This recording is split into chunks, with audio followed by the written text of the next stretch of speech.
اچھا، آج کل یہ بات دیکھنے میں آئی ہے کہ زیادہ تر لوگ قرض کی ادائیگی سے بہت پریشان ہیں کہ قرض کی ادائیگی کے لیے کیا کرنا چاہیے۔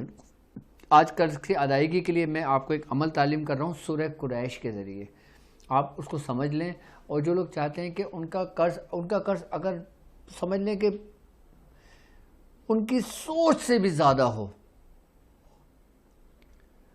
اگر قرض ان کا اتنا ہو کہ وہ سوچیں کہ میں کیسے ادا کر پاؤں گا، وہ صرف اور صرف یہ عمل کر لیں۔ اچھا، یہ عمل ضروری نہیں کہ آج ہی کی شب کرنا ہے، آپ اس کو کبھی بھی کر سکتے ہو، لیکن یہ عمل کرنے کا جو دن ہے وہ سب سے بہترین ہے جمعرات اور جمعے کا دن۔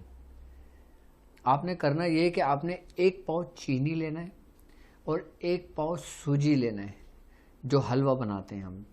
1 پاؤ چینی لے لیں، آپ 1 پاؤ سوجی لے لیں، آپ ان دونوں کو ملا لیں، اور اس کے بعد آپ نے 70 مرتبہ سورہ قریش پڑھنا ہے۔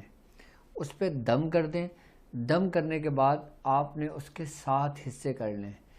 ایک حصہ اپنے اوپر سے 7 دفعہ اتار کے نیچے چینٹیوں کو ڈال دیں، جڑ میں ڈال دیں، درخت کی کیاری میں ڈال دیں۔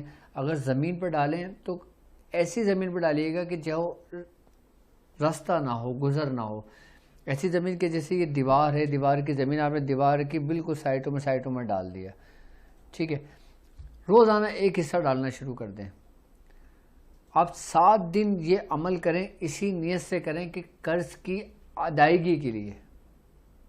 آپ یہ دیکھیے گا کہ اس 7 دن میں آپ کے اسباب کیسے بننا شروع ہو جاتے ہیں،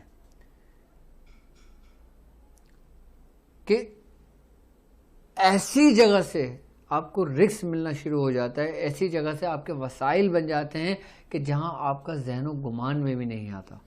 میری تمام لوگوں کے لیے دعا ہے کہ جو قرض دار ہیں، اللہ تبارک تعالیٰ ان کی قرض کی ادائیگی میں آسان فرمائے۔ اور ایک بات یاد رکھیے گا قرض کی ادائیگی کے بارے میں یہ ہے کہ اگر آپ کی نیت ہے نا کہ مجھے قرض دینا ہے، اگر وہ قرض پہاڑ کے برابر بھی ہے تو آپ قرض ادا کر دو گے۔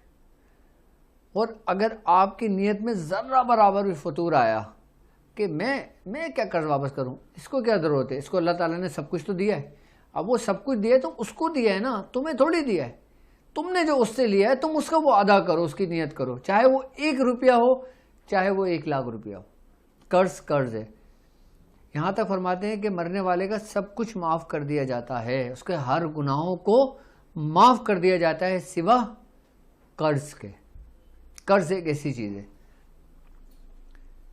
یہ نہ سوچیں کہ آپ نے جس سے قرض لیا ہے کہ اللہ تعالیٰ نے اس کو سب کچھ دیا ہے، اس کو کوئی فرق نہیں پڑتا۔ ہاں، اگر وہ شخص خود تمہیں معاف کر دے تو وہ ایک الگ بات ہے، لیکن تم اپنی نیت سے اگر آپ جو بھی ٹائم لیا آپ اس کے پاس اس کو لوٹا دو۔